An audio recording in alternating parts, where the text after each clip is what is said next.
오늘 아브라함의 순종이라는 제목으로 함께 말씀을 나누길 원하는데요.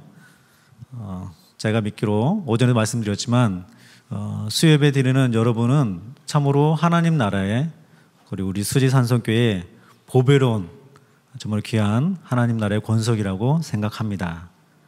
이곳에 모인 모두가 아브라함 같은 순종으로 말미암아 하나님의 크신 축복을 받기를 축복합니다. 지폐에도 1,000원짜리가 있고 50,000원짜리가 있습니다. 그러하듯이 우리의 신앙의 형태도 분명히 질적인 차이가 있습니다. 이 땅에서 자신을 위해 살면서 교회에서는 하나님의 죄 용서와 자비만을 구하는 사람들이 있습니다. 때로 이들은 세상적으로 이 땅에서 성공한 것처럼 또는 잘 사는 것처럼 보이기도 합니다. 적당히 신앙생활을 하면서 자신의 삶을 사는 것이지요. 우리가 기억해야 할 것은 인생은 아무리 길어도 120세를 넘기기 힘들다는 것입니다. 하지만 천국은 영원히 사는 곳이죠. 영원히.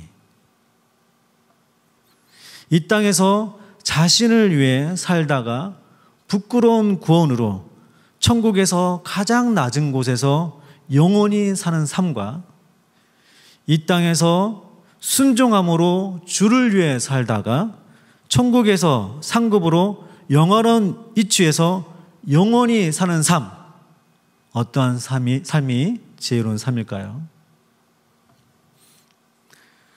우리는 하늘나라에 가게 되면 주님의 심판대 앞에서 어떠한 인생을 살았는지 허다한 증인들 앞에 심판을 받게 될 것입니다. 이 땅에서 우리가 어떻게 살았느냐에 따라서 하늘나라에서 영원히 지속될 영적인 위치가 결정되는 것입니다. 천국에서의 가장 낮은 곳에서의 한순간이 이 땅에서 가장 높은 최상의 삶을 사는 천년 동안에 사는 것보다 훨씬 더 크고 위대하고 좋다는 사실을 알아야 합니다. 다시 한번 말씀을 드리면 이 땅에서 아무리 부하고 아무리 왕처럼 천년을 살아도 천국에서의 가장 낮은 곳에서의 한순간에도 미치지 못한다는 거예요. 우리가 비록 눈에 보이지 않고 느낄 수 없지만 이게 사실이라는 겁니다. 마태복음 25장에 보면 등을 들고 신랑을 맞으러 나가는 10처녀의 비유가 있습니다. 어느덧 이 비유는 하나의 지나가는 옛 이야기 정도로 생각되어지고 있는 것이 아닌가 그런 생각이 듭니다. 하지만 이 비유에서 얘기되고 있는 것은 아주 중요한 신앙생활의 진실을 보여주고 있다는 것을 우리는 기억해야 할 것입니다. 등에 기름을 채우지 않는 미련한 5처녀들이 있는데 이들은 주님을 알았고 구원을 위한 십자가를 믿었습니다. 하지만 실제로는 주를 위해 살지 않고 자신을 위해 산 사람들입니다. 그들은 자신의 등잔에 성령의 기름을 계속해서 채우지 않았으며 땅 위에서 하나님이 허락한 자신의 삶을 낭비해버린 사람들입니다. 이에 반하여 아브라함은 하나님이 인정하시는 의의 사람, 믿음의 사람, 축복의 사람이었습니다. 아브라함은 엄청난 복을 받은 사람입니다. 같이 한번 헤아려 보겠습니다. 아브라함은 먼저 장수의 복을 받았습니다. 오래 살았죠. 그리고 아브라함은 열국의 아비가 되었습니다. 지금 이 땅에 아브라함의 후손들이 얼마나 많은 나라와 민족을 이루고 있는지 우리는 볼 수 있습니다. 아브라함 당시에 주변의 왕들은 하나님이 아브라함과 함께 하심을 누구나 다 알고 있었습니다. 그리고 아브라함의 부는 지극히 크고 명예는 또 지극히 높았습니다. 하나님은 아브라함과 그의 가족들을 악한 자들부터 또한 지켜주셨습니다. 또한 아브라함은 전쟁에서 승리할 수 있도록 하나님이 함께 하셨습니다. 당시에 엘람왕 그돌라오멜과 고임왕 디달과 시날왕 아브라벨과 엘라살왕 아리옥 이 네 왕과 소돔왕 고모라왕 아드마왕 스보왕 벨라왕 곧 소아랑 이 다섯 왕이 네 왕과 다섯 왕이 전쟁을 일으키게 됐는데 앞에 네 왕이 다섯 왕을 물리치게 되는 거예요. 물리치게 되면서 소돔과 고모라에 있던 롯과 그의 가족과 재물을 탈취하게 됩니다. 이 소식을 들은 아브라함은 자기 집에 태어난 젊은이들 데리고 와서 쫓아가서 이 네 왕을 물리치게 됩니다. 한 족장이 이 네 왕을 물리치는 역사가 있었던 거예요. 왜냐고요? 하나님이 함께 하셨기 때문에. 또한 하나님은 아브라함의 기도를 들으시고 응답해 주셨습니다. 아브라함이 소돔과 고모라에 있는 롯을 위해서 기도할 때 하나님은 아브라함의 기도를 기억하셨어요. 그 악한 땅에서 롯과 그의 가정을 지켜주셨습니다. 또한 아말렉 왕이 기도를 부탁했을 때 그의 치료와 그의 부인들의 자녀를 어렸을 때 기도했을 때 자녀들이 얻도록 기도했을 때 하나님이 허락하시고 자녀를 얻게 해주셨습니다. 또한 그리고 하나님은 아브라함의 자손들로 많은 복을 받게 하는 놀라운 축복을 허락해 주셨습니다.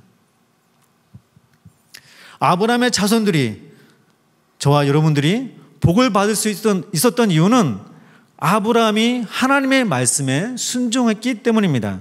창세기 22장 18절에 또 내 씨로 말미암아 천하 만민이 복을 얻으리니 이는 네가 나의 말을 준행하였음이니라 이렇게 표현하고 있습니다.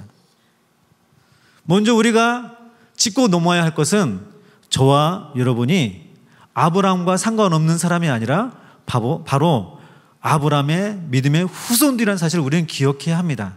같이 한번 말씀을 찾아보시겠습니다. 로마서 4장 16절입니다. 로마서 4장 16절. 로마서 4장 16절. 로마서 4장 16절. 찾으셨으면 우리 같이 한번 읽겠습니다. 자, 시작. 그러므로 후사가 되는 이것이 은혜에 속하기 위하여 믿음으로 되나니 이는 그 약속을 그 모든 후손에게 굳게 하려 하심이라. 율법에 속한 자에게뿐 아니라 아브라함의 믿음에 속한 자에게도니 하나님 앞에서 우리 모든 사람의 조상이라.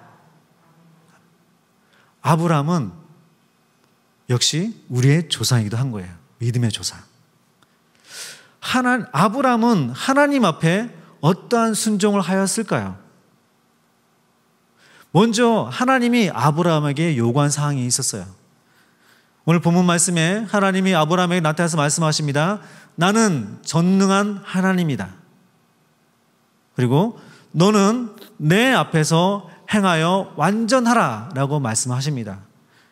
행하여 완전하라는 뜻은 풀어서 얘기하면 너는 내 앞에서 신실하고 흠없이 생활하라고 표현하고 있는 거예요. 하나님께서 아브라함하고 언약하시기 전에, 언약은 우리 약속이잖아요. 그 약속을 하시기 전에 요구한 게 있는데 너는 내 앞에서 신실하고 흠없이 살아라고 먼저 말씀하고 있는 것입니다. 자, 이 말씀에 대해서 이제 아브라함이 보여준 순종이 있어요. 첫 번째, 아브라함은 바로 즉시 순종했다는 것입니다. 오늘 본문 17장에 하나님이 아브라함하고 이제 축복을 명하시고 언약을 치르게 됩니다. 이때의 나이가 아브라함이 99세인데 이 언약의 표징으로 모든 남자에게 할례를 행하라고 합니다. 너와 너의 자녀와 집에서 태어난 자들 돈을 한 모든 이들에게 할례를 행하라 라고 하나님께서 말씀하셨는데 본문을 보게 되면 이 약속을 받은 아브라함이 바로 이날에 그 모든 것을 행하는 거예요. 하나님 말씀하시고 나서 내가 조금 더 컨디션이 좋을 때 혹은 내가 위생적으로 조금 더 나은 곳에 또 마음의 준비가 된 곳에 이런 걸 생각하지 않고 하나님 말씀하실 때 바로 그날에 그 모든 것을 다 준행하는 거예요. 바로 즉시로 순종하는 것입니다. 또한 하나님이 이 아브라함이 진실로 자기를 경외하는지, 진실로 자기를 사랑하는지, 내가 둔 독자 이삭을 나보다 더 사랑하는지 시험하기 위해서 이제 이삭을 너는 모리아 땅에 가서 바쳐라라고 말씀하시는 그런 상황이 있었습니다. 그때 아브라함이 어떻게 했죠? 아브라함은 그 말씀을 듣고 바로 다음날 채비를 챙겨서 모리아 땅으로 향하는 거예요. 하나님이 그 말씀하셨을 때 우리는 이렇게 할 수 있는 거예요. 근심하고 걱정하고 이제 이삭하고 작별하는 그 마음의 준비를 하고 이런 걸 생각하지 않아요. 하나님이 말씀하시니 하나님이 주셨으니까 또 하나님이 되돌려 주실 그런 믿음으로 철저하게 바로 그 다음날 바로 순종하는 거예요.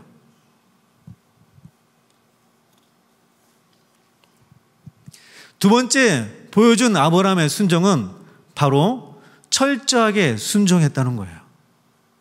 오늘 이 언약의 말씀 가운데 할례를 행하라고 명하실 적에 아브라함은 그 집의 모든 남자가 할례를 행했다고 말씀을 드렸습니다. 99세인 자기 자녀들, 집에서 난 자들, 그 다음에 돈을 산 자들, 그날 하루에 이 수많은 그 식솔만 하더라도 1000명이 넘는, 아까 전쟁에서 아브라함의 그 집에서 태어난 사람들이 전쟁을 해서 이겼다고 말씀드렸지 않습니까? 그때 보면은 그 적어도 그 아브라함의 권속이 1000명 이상이 됐다는 거예요. 그 하루에 그 많은 남자들이 할례를 행했다는 거예요. 한 번에. 하나님 말씀에 대해서 타협하지 않습니다. 이 정도 순종하면 되지 않을까? 이 정도 하면 다 되는 것 같은데? 내 기준으로 그 순종의 기준을 선택하지 않았다는 거예요. 하나님의 말씀을 그대로 받고 그대로 순종했다는 거예요. 그리고 부분적으로 순종하지 않았어요. 전체를 순종했다는 것입니다. 또한 선택해서 순종하지 않았어요. 하나님의 말씀에 대해서 철저하게 하나님을 신뢰하고 순종했다는 것입니다. 세 번째로 아브라함이 하나님께 보여준 순종은 그의 자녀들과 집안이 하나님의 말씀을 가르쳐 지키게 했다는 것입니다. 하나님의 약속은 아브라함의 끝인 게 아니고 아브라함의 후손들과도 연관이 있었어요. 말씀을 드렸죠. 우리 창세기 10장 9절을 제가 한번 읽어드리겠습니다. 하나님이 또 아브라함에게 이르시되 그런즉 너는 내 언약을 지키고 내 후손도 대대로 지키라. 아브라함으로 내 언약을 지키고 내 후손도 대대로 지키라. 아브라함의 순종은 자신에 대해서 끝이는 게 아니고 자신의 후손들까지 이어질 수 있도록 그의 말씀을 지키고 따를 수 있도록 가르쳤다는 거예요. 왜 하나님께서 그러한 약속을 주셨을까요? 왜 그 명령을 주셨을까요? 아브라함을 통한 그 약속이 그 후손들 가운데서 계속 이어지기를 바랬기 때문에 하나님은 그러한 약속을 주신 것입니다. 아브라함의 후손인 저희들 또한 이 땅에 살아가는 동안에 하나님의 놀라운 축복이 이루어지기를 바라는 게 하나님의 마음입니다. 하나님은 아브라함과 언약했을 때 그 상황에서 어제도 계시고 오늘도 계시고 영원히 계신 그 하나님이 지금도 우리가 아브라함의 축복이 우리의 삶 가운데 이루어지기를 바라는 거예요. 어떠할 때? 하나님의 말씀을 지키고 순종할 때. 그래서 아브라함의 순종에는 그의 자녀들에게 하나님의 말씀을 가르치고 지키게 하는 것이 있었다는 거예요. 창세기 18장 18절 19절 우리 같이 한번 보겠습니다. 창세기 18장 19절 창세기 18장 18절에서 19절 창세기 18장 18절에서 19절 우리 하나님의 마음을 한번 보겠습니다. 같이 한번 읽겠습니다. 아브라함은 강대한 나라가 되고 천하 만민은 그를 인하여 복을 받게 될 것이 아니냐. 내가 그로 그 자식과 권세에게 명하여 여호와의 도를 지켜 의와 공도를 행하게 하려고 그를 택하였나니 이는 나 여호와가 아브라함에게 대하여 말한 일을 이루려 함이니라. 하나님께서 아브라함에게 하신 그 말씀들이 다 이루어질 수 있도록 너는 너와 너의 후손들이 하나님의 말씀을 지켜 행하라고 하고 있는 거예요. 그 말씀은 지금 현재도 유효한 것입니다. 하나님의 목적을 이루기 위해서 자신뿐만 아니라 우리는 반드시 우리의 자녀들과 가정이 하나님의 말씀에 순종하도록 가르쳐 지키게 해야 할 것입니다. 이 어둠의 세대, 우리 지금까지 오면서 많은 어둠의 시대들이 있었습니다. 그 시대들의 어둠을 밝혔던 사람들, 시대를 개혁했던 사람들은 모두가 다 믿음의 가정 안에서 자랐던 위인들이었습니다. 우리가 우리의 자녀들을 믿음으로 가르치고 하나님의 말씀에 순종하게 할 때 우리에게는 소망이 있는 것입니다. 이들을 통해서 하나님께서 역사하실 것입니다. 내가 이 땅에서 어떠한 믿음 생활을 하는 것은 마치 삶이라는 보자기에 쓰레기를 넣느냐, 돌을 넣느냐, 불태우면 금방 없어져 버릴 집을 넣느냐, 아니면 숨은 보화를 넣느냐와 같은 것입니다. 가장 어리석은 예는 자신의 영광과 이익을 위해서 하나님을 이용하는 것입니다. 가장 극단적인 예는 예수님을 은 30에 판 가룟 유다가 있습니다. 그는 은 30을 위해서 구세주인 예수님을 팔았어요. 그는 나중에 스스로 뉘우쳐 은 30을 대제사장들에게 도로 갖다 주고 물러나 스스로 목매어 죽게 됩니다. 예수님은 그 사람에게 말하기를 화가 있으며 차라리 태어나지 않았으면 저에게 좋을 뻔 했을 거라고 말씀하십니다. 그러면 가장 좋은 예는 무엇일까요? 하나님의 영광을 위해, 그의 나라를 위해, 그의 백성을 위해 자신의 가진 것을 사용하는 사람이겠지요. 성경에 많은 예가 있지만 우리 신약에 보게 되면 하나님을 공경하는 자주장사 루디아가 있었고 브리스길라와 아골라가 있었습니다. 브리스길라와 아골라 잠깐 말씀을 드리면 이들은 초대교회의 훌륭한 부부사역 팀이었습니다. 바울의 친근한 동역자이기도 했고요. 그리스도를 섬김과 동시에 자신들의 직업에 충실한 사람들이었습니다. 또한 하나님을 알지 못하는 사람들에게 참으로 친절하고 사랑으로 다가서 그리스도의 메시지를 증거했던 사람들이었습니다. 세계적인 영성학자인 리처드 포스터는 영적 훈련과 성장에서 영적 삶에 있어서 진정한 기쁨을 가져다 주는 것은 오직 하나 있는데 그것은 바로 순종이라고 했습니다. 예수님께서는 순종의 복에 필적하는 복은 없다라고 말씀하셨는데요. 한 번은 무리들 가운데서 한 여자가 이렇게 소리칩니다. 당신을 뵌 태와 당신을 먹인 젖이 복이 있도소이다. 이때 예수님께서 이렇게 대답하십니다. 오히려 하나님의 말씀을 듣고 지키는 자가 복이 있느니라. 기쁨은 그리스도께 순종하는 일을 통하여 오며 그리스도께 순종할 때 또한 기쁨이 옵니다. 순종이 없는 기쁨은 공허하고 인공적인 것입니다. 아브라함은 자신이 하나님 앞에 신실하게 살아왔음을 고백하게 됩니다. 앞에서 하나님과 아브라함 사이의 언약을 맺을 때 하나님 말씀하시죠. 너는 내 앞에서 행하여 완전하라. 신실하고 흠없이 행하라고 말씀하셨는데 이제 하나님 앞에 가기 얼마 남지 않는 그 시절에 아브라함이 얘기하기를 나는 하나님 앞에 신실하게 살았다고 고백하는 거예요. 저와 여러분이 지금도 그리고 앞으로 남은 여생 동안에 또 하나님 앞에 가는 그 순간에 정말로 나는 하나님 앞에 아브라함처럼 신실하게 살았다고 고백하는 그러한 사람이 되기를 축복합니다.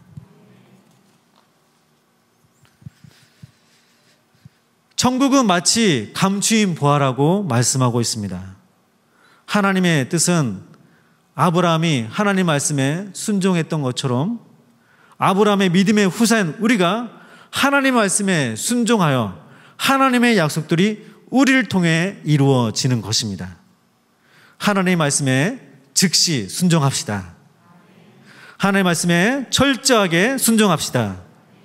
그 어떤 것도 하나님보다 아끼거나 사랑하는 것이 없이 하나님을 가장 사랑하고 경외합시다. 그리고 내 자신은 하나님 말씀에 순종으로 본을 보이며 자녀들과 집안 사람들이 하나님 말씀에 순종하도록 가르쳐 지키게 합시다. 우리의 고백 속에 내가 하나님 앞에 평생 동안 신실하게 살아왔음을 고백할 수 있기를 원합니다. 하나님은 그러한 우리와 함께 하시고 축복하십니다. 우리의 기도를 들어주시고 우리를 통해 역사하십니다. 이 땅의 순종에 따라 저 하늘나라에서 영화로운 상급을 영원히 받으며 주님과 함께하게 될 것입니다. 같이 기도하길 원합니다.